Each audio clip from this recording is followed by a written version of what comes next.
अच्छा खोखर साहब, इस वक्त अगर हम देखें तो IMF के जो डिमांड्स हैं उसके तहत एक अगर गंदम की सपोर्ट प्राइस है या कॉटन की है, तो सपोर्ट प्राइसेस जो हैं वो इस वक्त गवर्नमेंट मुकर्रर नहीं कर रही।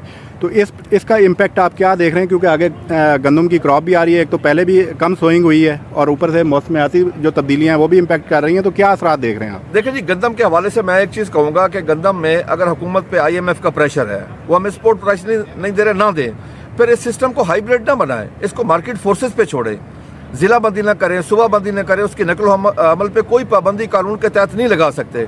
लेकिन हमारे साथ क्या हुआ, पंजाब में 8 अगस्त को एक डायरेक्टर फूड ने नोटिफिकेशन जारी किया कि हमारी जो गंदम थी मुख्तलिफ अजला का रेट फिक्स किया 2600 2650, जो टोटली गैर कानूनी था, कानून के मुताबिक वो नहीं कर सकते थे, लेकिन उस तहत काश्तकारों पे पर्चे भी हुए और इसी वजह से गंदम की काश्त में भी कमी आ गई है। और इस वक्त तो सोचना बहुत ज़रूरी है, क्योंकि ये मौसम गंदम को फेवर नहीं कर रहा, आपकी इंपोर्ट बढ़ जाएगी। हमारी समझ से एक चीज़ बाहर है जी कि हम 10 से 12 बिलियन डॉलर की एग्रीकल्चर प्रोड्यूस की बाहर से इंपोर्ट कर रहे हैं। हम 10-12 बिलियन डॉलर हम दूसरे गैर मुल्की फार्मर को दे रहे हैं, अपने फार्मर पे इन्वेस्टमेंट करने के लिए तैयार यहाँ पे बिल्कुल नहीं है।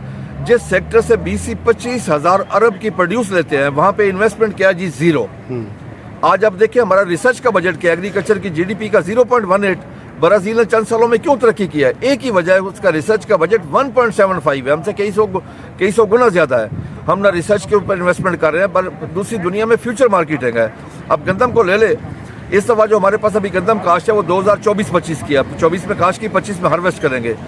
हमारा कोई सपोर्ट प्राइस रेट नहीं है, जबकि हमसाया मुल्क में 2025-26 का फार्मर को रेट दे दिया गया है कि अगले साल जो आप काश्त करोगे ये आपका रेट होगा और ये आपकी कॉस्ट ऑफ प्रोडक्शन होगी। हमें ना कॉस्ट ऑफ प्रोडक्शन का पता होता है पहले, और ना ही हमें पता होता हमें रेट क्या मिलेगा। तो क्या फोरसी कर रहे हैं इस वक्त, गंदम की क्या सूरत हाल रहेगी इस साल? देखिए जी, इस वक्त क्लाइमेट चेंज का बहुत बड़ा नुकसान हो रहा है, क्योंकि मेरी लाइफ में कभी भी इन दिनों में इतनी गर्मी नहीं आई कि 26, 27, 28 सेंटीग्रेड तक चला जाए। तो इसके मुझे असरात अच्छे नज़र नहीं आ रहे हैं। हमें अल्लाह से दुआ करनी चाहिए और अल्लाह तबारक व तआला से अपने गुनाहों की माफ़ी मांगनी चाहिए कि अल्लाह ताला हमें माफ़ कर दे, और ये जो क्लाइमेट चेंज का इशू बना है इसको अल्लाह ही हल कर सकता है, और तो कोई नहीं कर सकता। अच्छा सर, एक लास्ट क्वेश्चन के अगर गवर्नमेंट सपोर्ट प्राइस भी मुकर्रर नहीं करती और उसके बाद किसानों को अच्छा रेट भी मार्केट में नहीं लेने देती, तो किसानों का लाया अमल क्या होगा? देखिए, मैं आपको अर्ज़ करूँ, लाया अमल हमने क्या तय करना। लाया अमल आपके सामने आज से 2 साल पहले क्या हुआ था कि हमने 24 ख़वातीन को आटे की लाइनों में शहीद करवाया था। अगर अगले साल काश्तकार ने मेहनत करके आपको गंदम दे दी, फिर क्या होगा कि वो लाइनें 3-3 किलोमीटर की बजाय 10-10 किलोमीटर की हो जाएंगी।